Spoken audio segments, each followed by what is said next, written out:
Today is Sunday, October 31st. This is William Michael of the Classical Liberal Arts Academy. I just finished taking a walk with my wife, and while we were out on our walk, we were talking about standardized testing. Homeschool parents are always concerned about standardized testing. It's a source of anxiety for homeschool parents, and rightly so. That anxiety is understandable and is just, and I even think it's responsible. A parent who has a conscience should be anxious about standardized test scores. They're important. But this anxiety is often irrational and doesn't lead to a solution.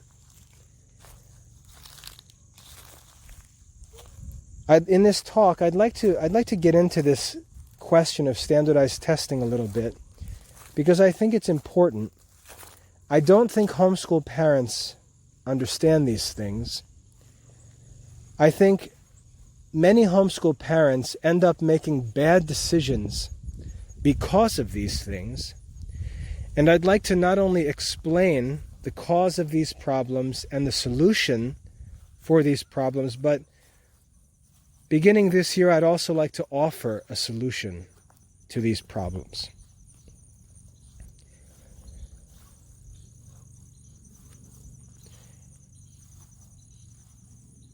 Good, diligent, Christian homeschool parents can be the cause of trouble for children on standardized tests. Let me repeat that. Good, diligent Christian parents can be the cause of their children's poor performance on standardized tests. And that's true of grade level testing as well as college prep testing like the SAT.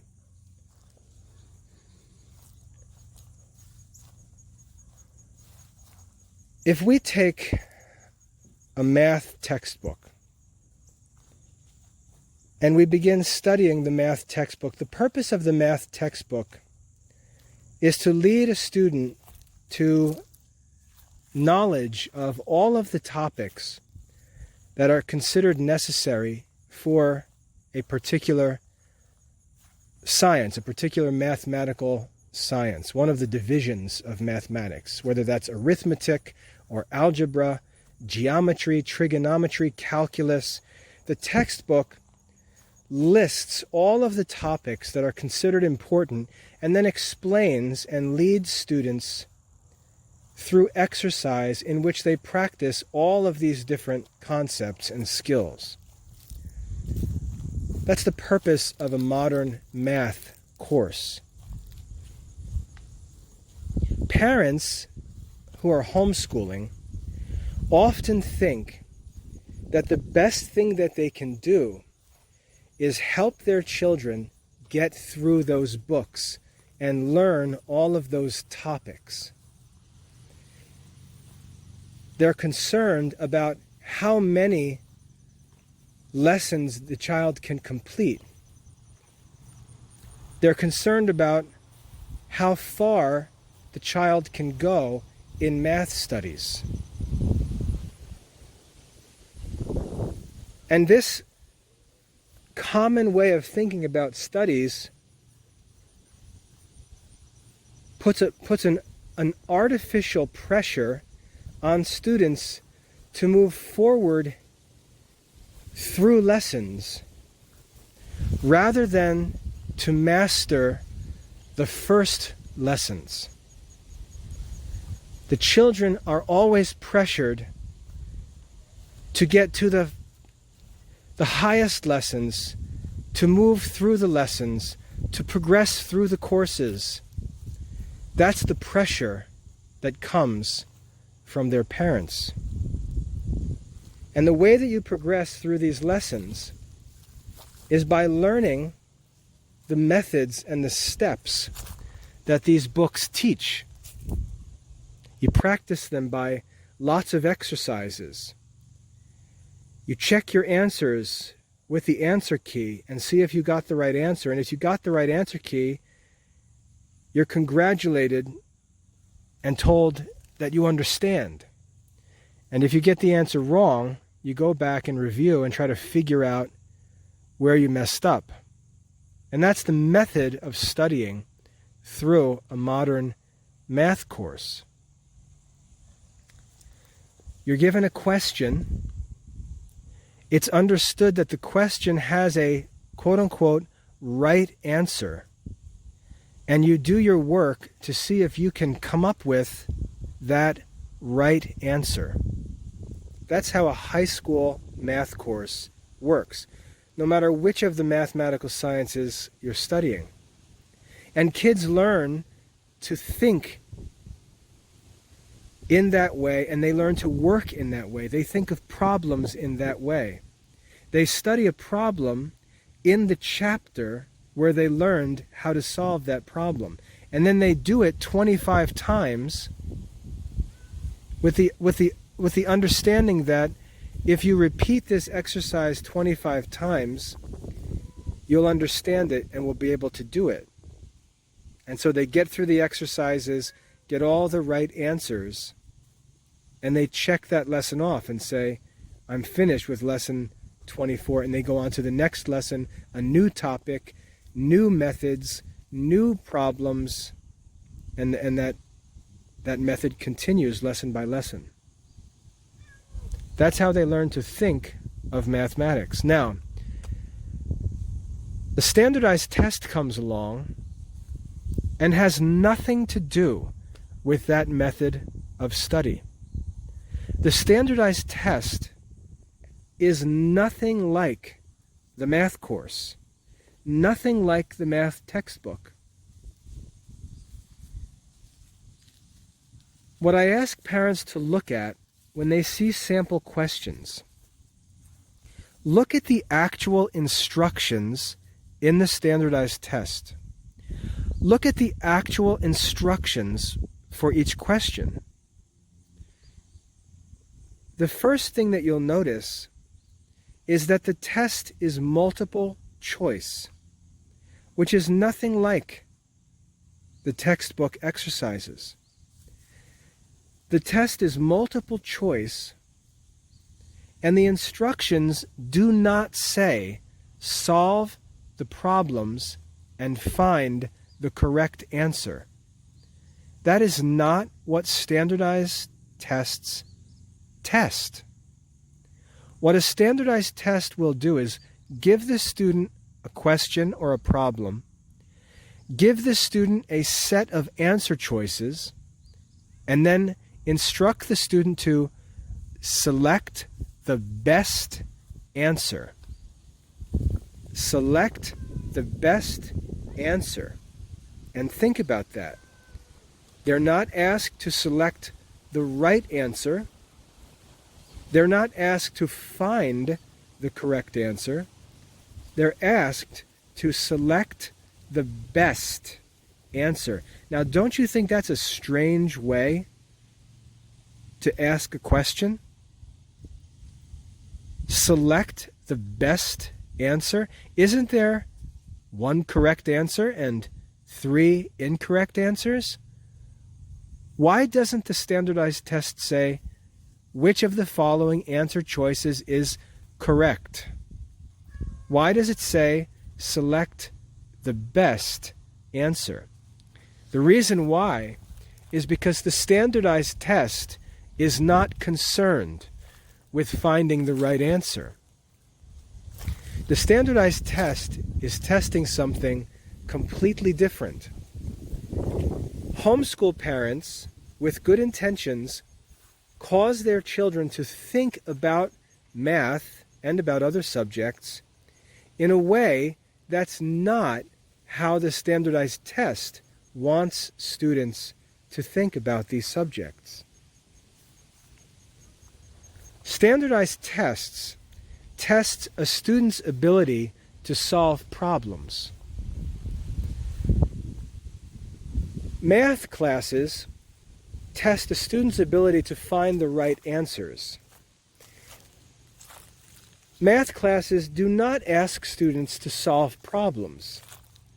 Math lessons tell the students how to solve problems, create artificial problems that follow the model in the lesson, and then test whether a student can reach the right answers following the method that's shown them in the lesson.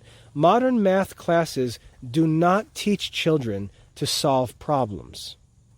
They don't teach children to think as problem solvers think. Standardized tests, on the other hand, test a student's ability to solve a problem. Standardized tests do not assume that a student knows how to solve a problem or that there is a right way to solve a problem. Standardized tests do not ask students to show their work. Standardized tests simply ask students to select the best answer.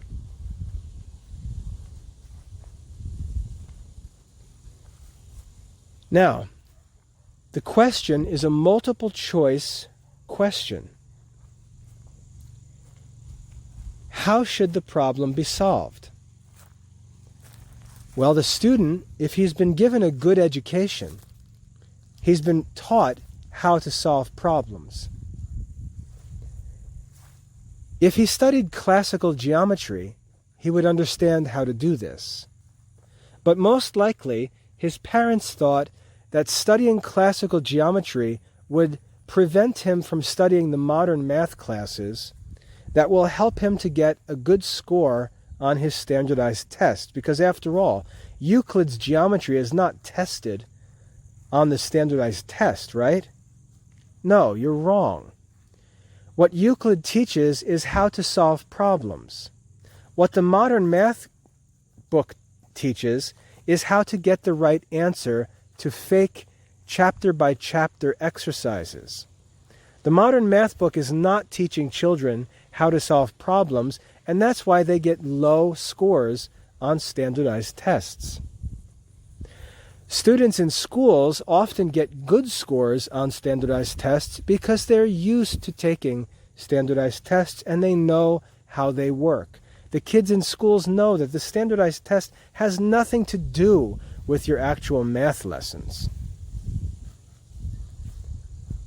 But when parents press and press and press for their kids to get the right answer, show your work, follow the steps, they coach their children into not being problem solvers, and they cause their standardized test scores to go down.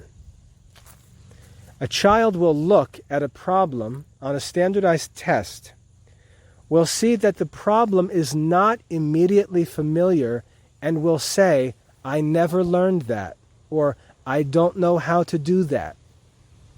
I don't know this stuff. I never studied this stuff." And it's almost always not true. It's almost always irrelevant. It doesn't matter if you've quote-unquote studied this stuff. That's not what the question asks. The question doesn't say, "Have you studied this stuff? Have you learned this method?" All that the question says is, select the best answer. Now, the first thing a student should understand is that if he cannot immediately, and remember too, let me say this before I go on. Not only does the standardized test test a student's ability to solve problems, solve a specific kind of problem, it also puts the student under a time restraint. And that's important. Not only do you need to select the best answer, that's only one part of the challenge. The other part of the challenge is that you need to select the best answer within a fixed amount of time. And most homeschool students find this to be the complete opposite of their way of learning and studying in their homeschool. Time is unlimited. Methods are exact. Work must be shown. There's one way to solve the problem. You need to be shown the problem. You need to be shown the solution to the problem, and then you need to drill and drill and drill so that you can follow the instructions, use the method, and get the right answer. And you better show your work because the method has to be the right method. Standardized test doesn't care about any method. Standardized test says, select the best answer. And you've got 15 seconds to do it. Go. Now, what the standardized test wants a student to do is ask himself, what does this question actually ask me to do? It doesn't ask me to find the answer to this question. It asks me to select the best answer. Now, there's two ways I can do that. I can solve the problem and then look for the answer in the answer choices, and that's what most students do who score poorly.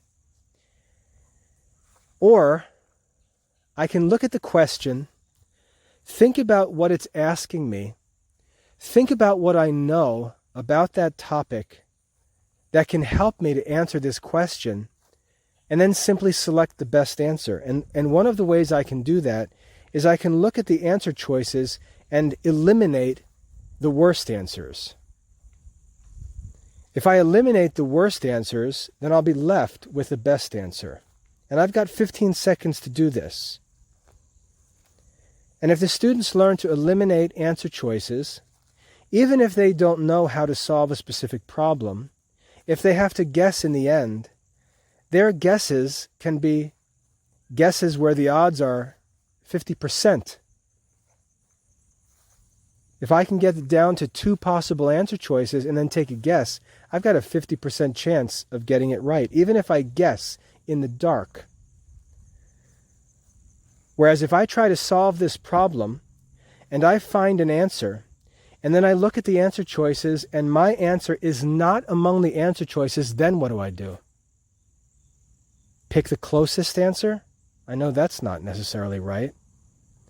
And you see what happens is the kid will spend 10 seconds solving the problem, come up with an answer, then look and find that the answer is not even among the answer choices. Now what does he do? He guesses out of 4 or 5 choices. And that kid who studies in that way gets a low standardized test score because he does not solve problems. He didn't follow the instructions. He didn't select the best answer. He guessed. He tried to solve the problem and then guessed. He didn't select the best answer. I'll give you a couple easy examples that I showed to my wife, because my wife has all of the inclinations of the normal modern homeschool mother. And she knows that it's wrong, but she has a hard time thinking otherwise. That's how she thinks. That's the kind of student she was. She was an A-B high school student who scored poorly on her SAT. I was a C-D high school student who scored very high on the SAT. My wife thinks and studies and teaches like a modern school student or a homeschool parent normally will. I thought and I test differently than homeschool kids test. So I showed my wife a couple of examples to demonstrate my point. Because when I tell people this, they don't trust me. They don't believe me that it can be this simple. But it is this simple. we quickly went online and searched for some sample standardized test questions. And we pulled up some sample test questions, and one of them was for a fifth grade language arts test, and it was a vocabulary question. There was a sentence, and the word underlined, well, there was a word underlined, and the question was, select the answer choice which is most similar in meaning to the underlined word. So pick the answer choice that has the same meaning as the underlined word. Okay, well, let's assume we have no idea what this underlined word means, because how can a standardized test know what words different kids know? It doesn't make any sense. And of course, a standardized test would not do that. The standardized test is not asking, do you know what this word means? All that the question asks is, select the word which has a similar meaning. And I told my wife, this is what you do. Use the process of elimination and start with a question this simply. The word that was underlined in the sentence was perish. Perish. And I said, ask yourself a simple question. Is perish something good or something bad? My wife said, perish is probably considered something bad. Okay, now look at the answer choices. The first answer choice was revive. Is revive good or bad? Good. Cross that off. And we went through the 4 answer choices. 3 of the answer choices were words that had a good meaning or expressed a good idea. And there was 1 answer choice which was to be destroyed. It was the only answer choice that was bad. And I said, that's the correct answer. That's the best answer. It's the only answer choice that has a bad meaning. And that's what this question is actually asking.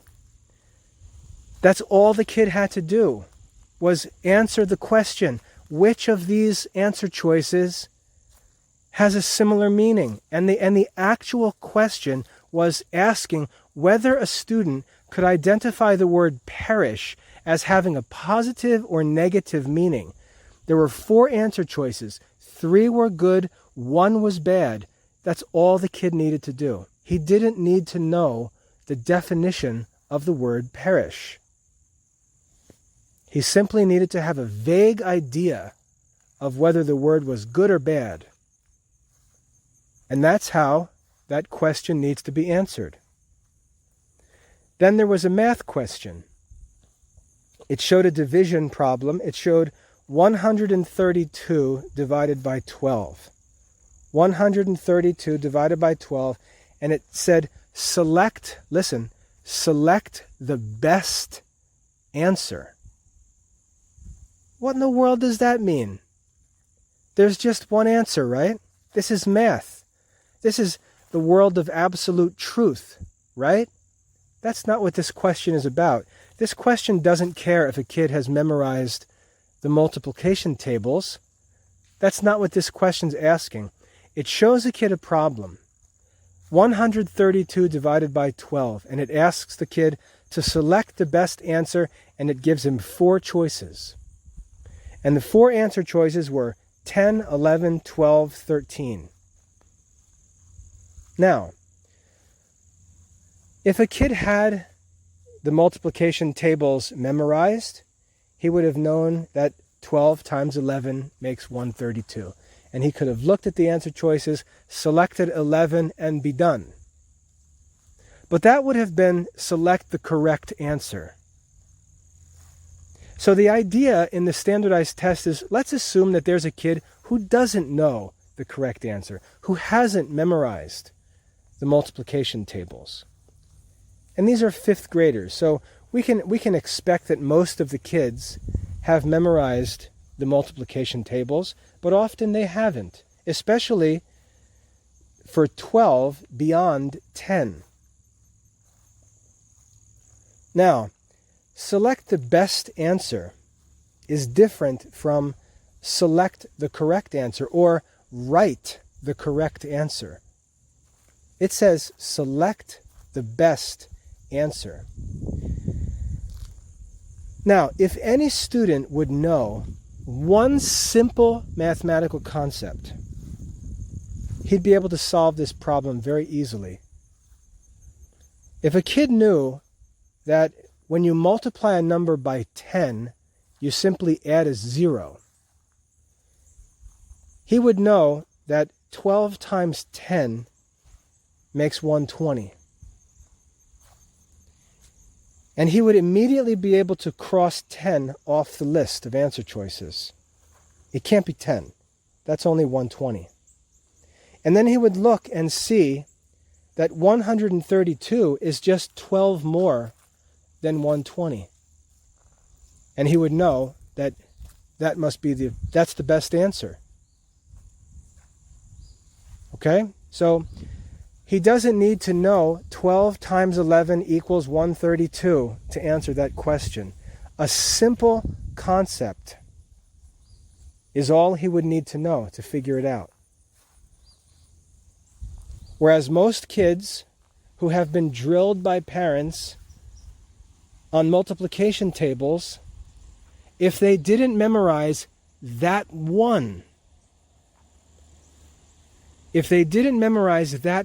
and they were taught that the way that you know the product of two factors is by memorization, and they weren't taught the concepts of arithmetic and multiplication,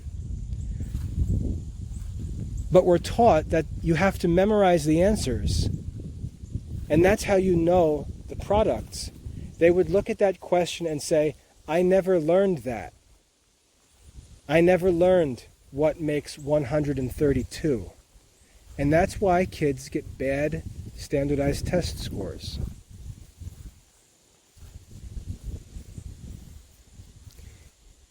In the SAT, you might not believe me, but that's how simple it is to get a high SAT score. I taught SAT prep courses for over a decade in preparatory schools, where the whole reason the parents sent the kids to these schools was to help them get admitted to selective universities. I was the SAT prep teacher. I took kids who had a basic high school education, nothing fancy, and I taught them what a standardized test is, how standardized tests work, how you should think on a standardized test, and how you can maximize your scores.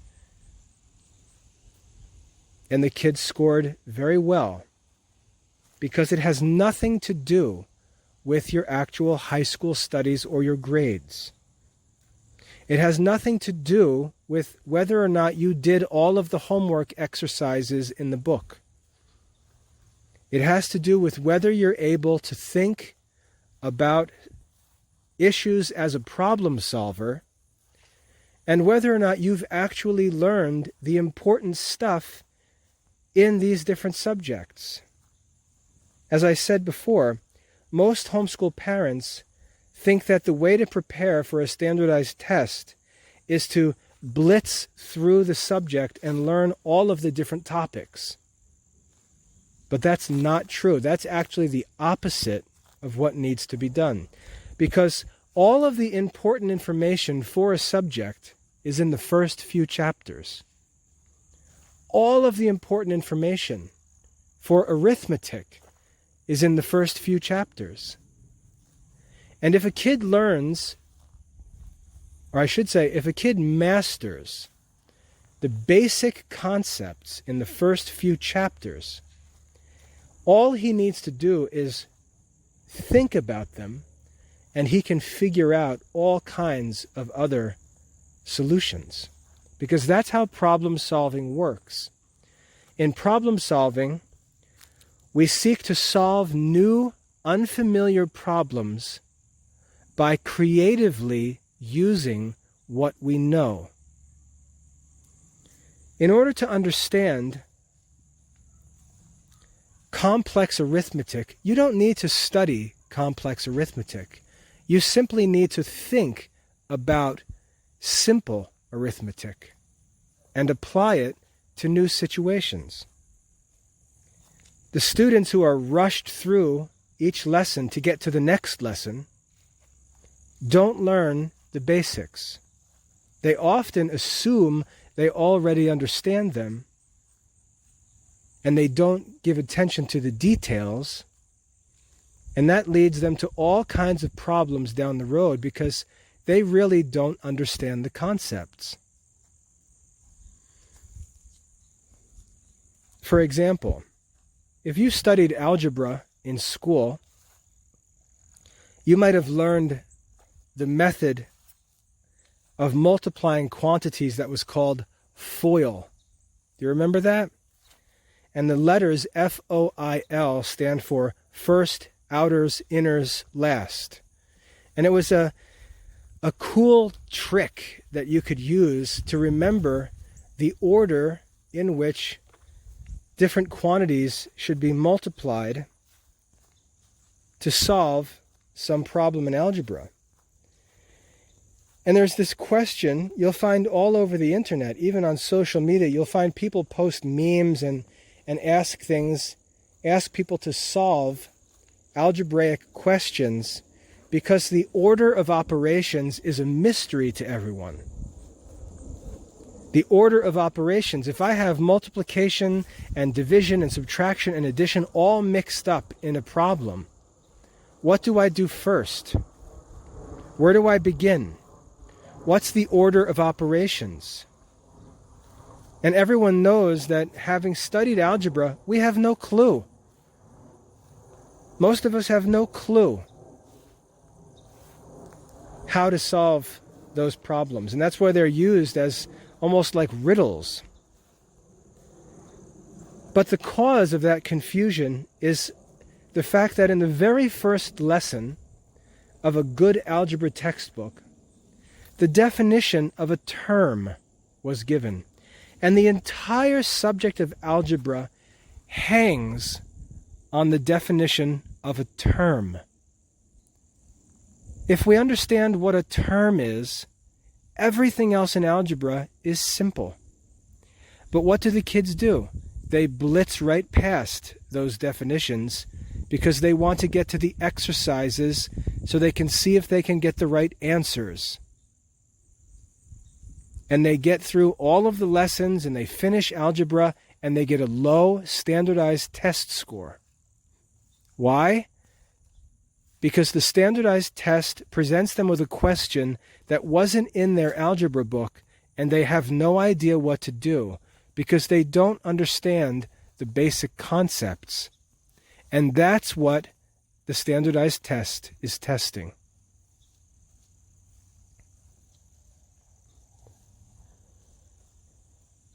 So,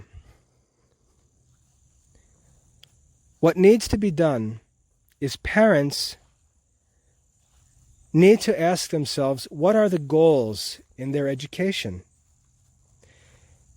Parents who are concerned about college admission and standardized test scores take classical studies out of their children's curriculum. Their children are not studying classical arithmetic. Their children are not studying classical geometry. Their children are not studying grammar and reasoning because these parents think that they're so clever and they're going to skip real learning and do well on standardized tests. But they find that their little darlings don't do well on standardized tests. Or if they do well on standardized tests, they do so at the expense of a true Christian education.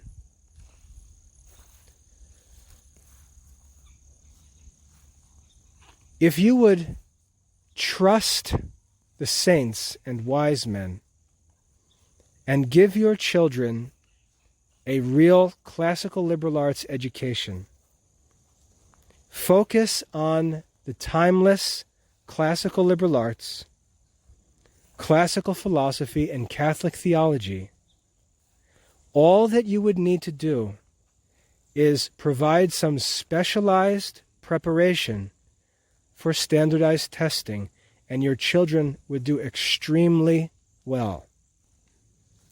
You do not need to change the curriculum for standardized testing. You should not change the curriculum for standardized testing. You simply need to provide your children with some specialized preparation before it's time to test. Now, for standardized grade level testing, there are plenty of resources for doing this. And if you make diligent use of those resources, you can solve this problem yourself. I'm going to be making myself available for this work because I want to personally lead Classical Liberal Arts Academy students to the highest standardized test scores, starting with the SAT. I don't want to say that homeschool kids score a few points higher than public school kids.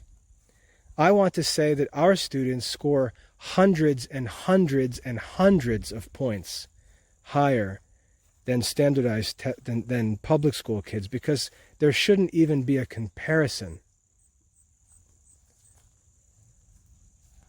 I'm going to be making SAT prep tutoring available, or I should just say I'm available for tutoring for SAT prep, and I guarantee, listen to me carefully, I guarantee students will have very high SAT scores if they work through SAT prep with me.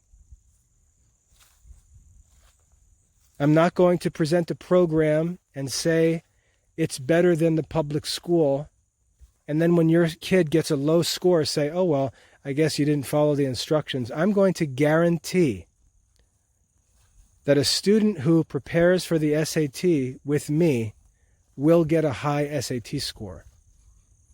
Because it's not a mystery. It's something very simple. We'll get an SAT prep book.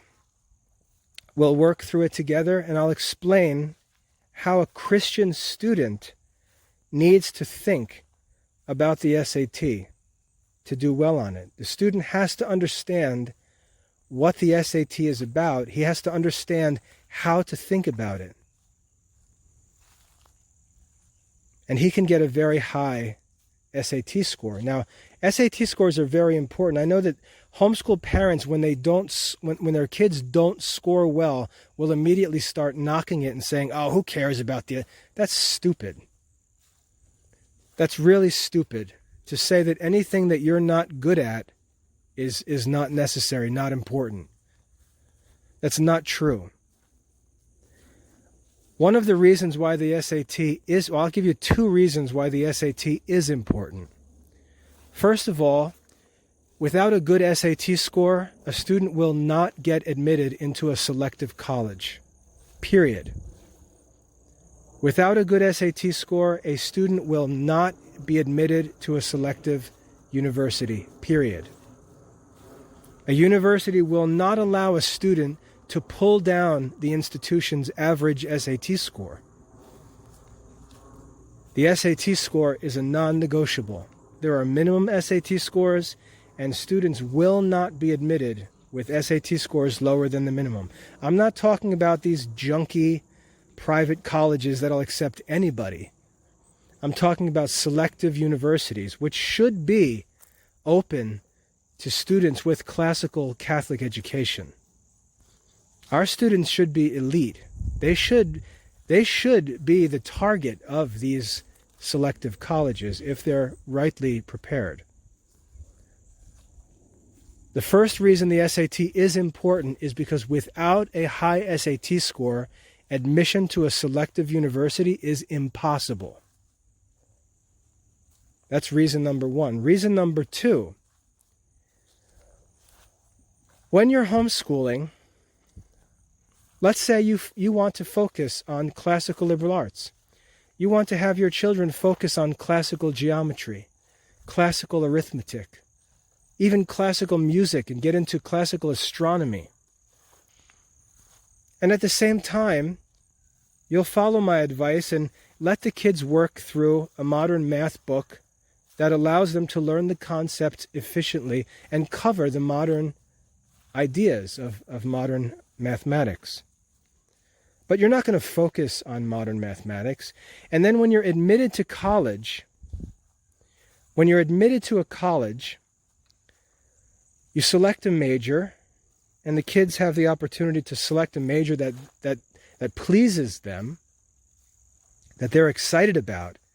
But you've got general education requirements as part of that degree program. And one of the requirements within the general education requirements is going to be mathematics.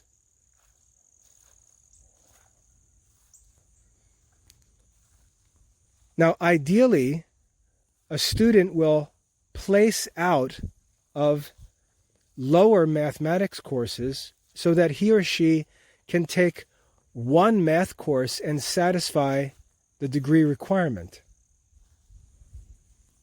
For example, he can take a statistics course, some higher level math course that will satisfy all the math requirements needed for his general education requirements. We'd like to make that just one course. If the student has a low SAT score, he's going to have to take a placement test, and that placement test is going to determine which college math courses he needs to start with. If the student has a high SAT score, he won't need to take a placement test and will be exempt from the lower level math courses. That's the second reason why the SAT score is important. It affects which courses a student is going to need to study to complete his degree requirements. It's going to be based on his high school transcript and SAT score. You can list all the courses you want on a high school transcript. You can put calculus and trigonometry and pre-calc and geometry and algebra 2. You can have an impressive transcript with all of the math courses listed, and if your child's SAT score is low, the colleges are going to suspect that your transcript is full of baloney, especially coming from a homeschool. Your transcript is verified by your child's SAT score.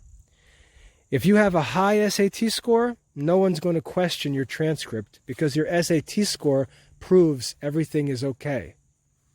If you've got a low SAT score and your mommy and daddy prepare for you some impressive transcript, which they type up on their computer, but the SAT doesn't agree with the quality of your education, the schools are going to side with the SAT and not your homeschool transcript.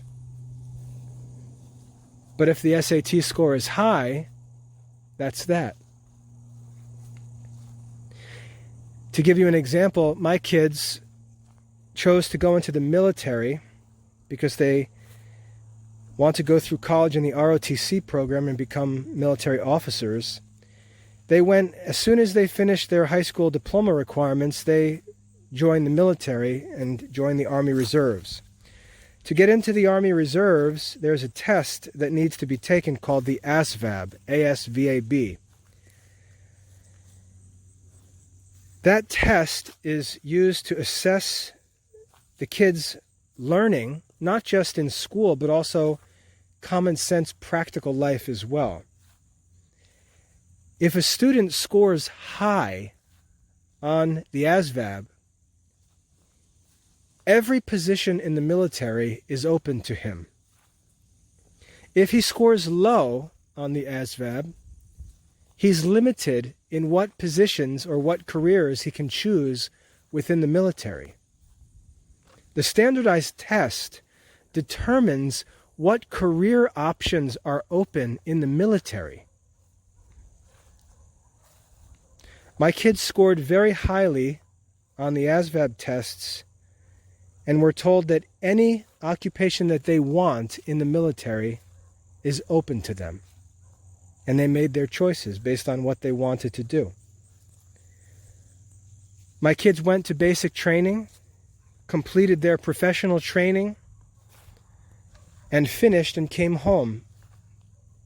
When they came home, the training that they received in their field was worth 20 to 30 college credits.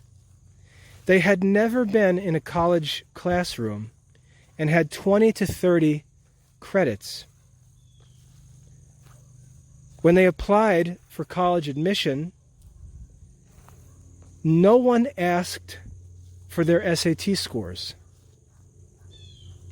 The colleges accepted them based on their ASVAB scores, and as soon as they were admitted to the colleges, all of their training work was credited to them as college credits. My kids started college with 20 to 30 credits because of a standardized test score. My children have their college education paid for by the military because of their standardized test score.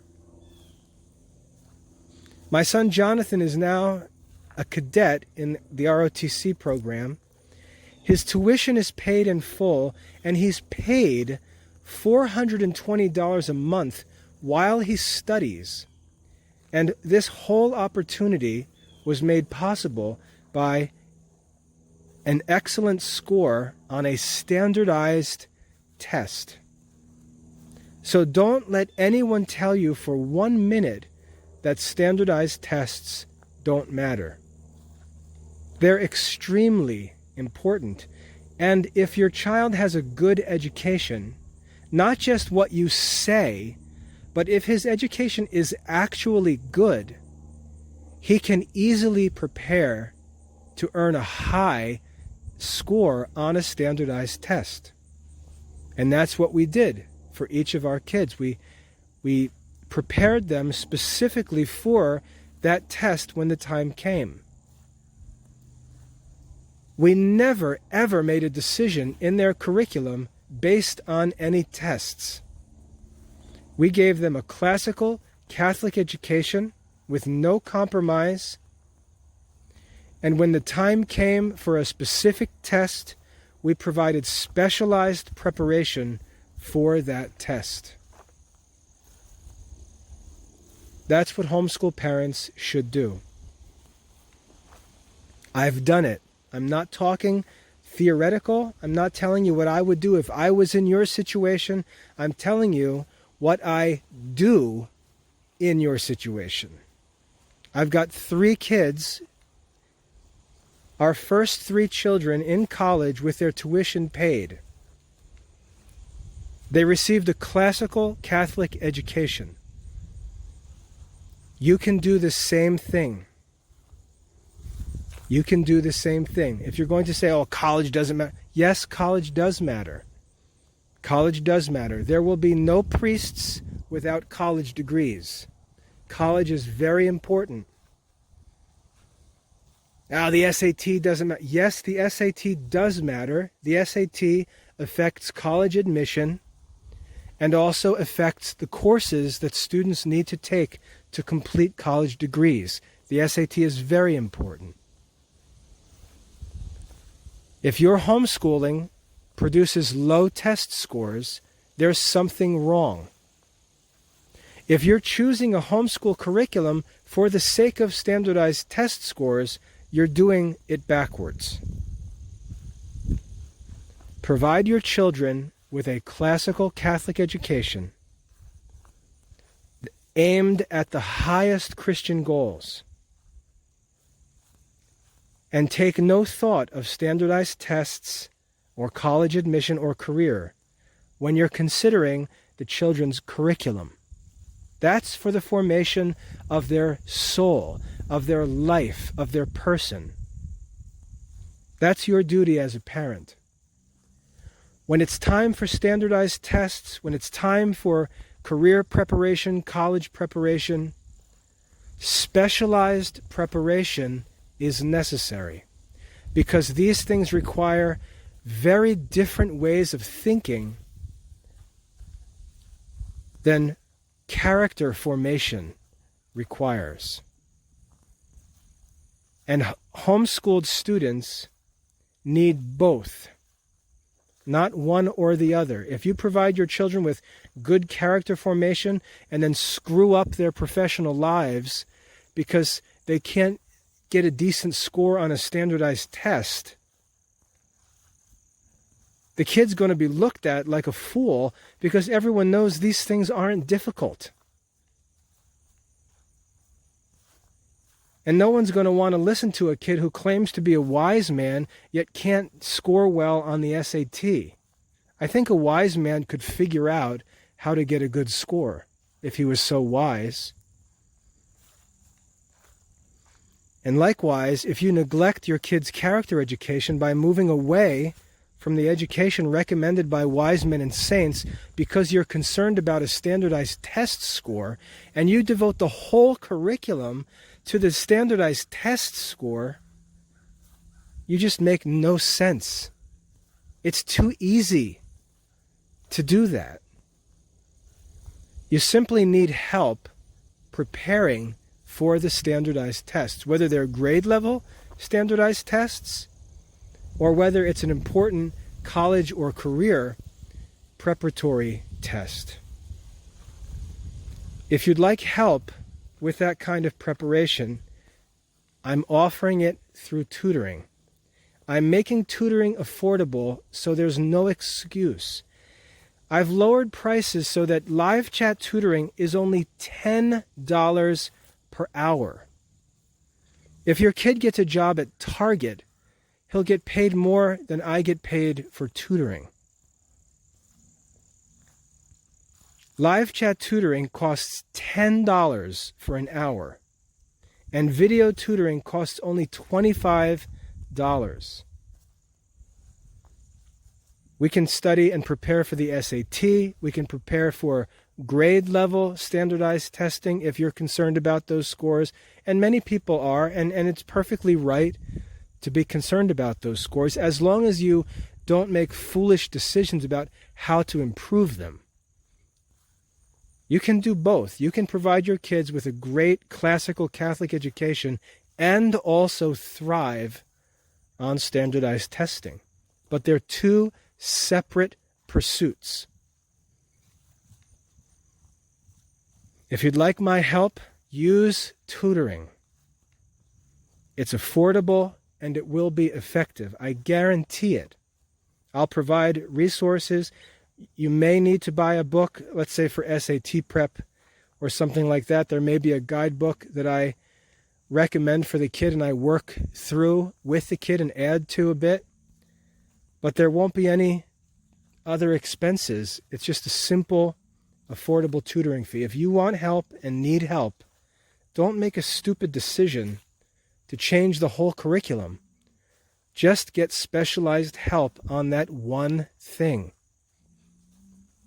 while keeping your kids focused on a real, complete classical Catholic education. So, I hope that answers some questions about standardized testing. I hope that provides parents with some relief because they feel torn between these two things, and you should feel torn because they are two different things. And there is no way to reconcile them. There's no way to kill both of these birds with one stone. When people tell you you shouldn't care about it, who cares? You need to realize those people are giving you bad advice. You're hurting your children by not caring about it. That's not the right solution. They're right in that you should not neglect their Christian formation for the sake of standardized testing. And if you did have to choose one or the other, then you should certainly choose their Christian formation. And in that, they're right. The problem is that you do not need to make that choice. And your children do not want you to make that choice. You can give them both and put them in the best possible position to succeed in life. And by succeed, I mean be happy. Your goal as a parent should put your kids in a position to be happy. You can give them both, but you have to know what you're doing. And if you're not sure, you just need to get help, because you can give them both.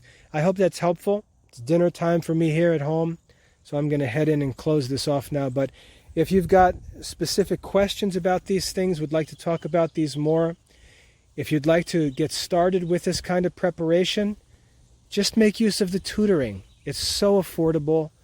It's simple. You can choose live chat or video. If you don't feel comfortable having the kids on video and stuff like that, which I perfectly understand, live chat tutoring is very effective, because most of the stuff we share can be shared by links anyway. So there's no necessary reason to get all crazy about video tutoring and all that.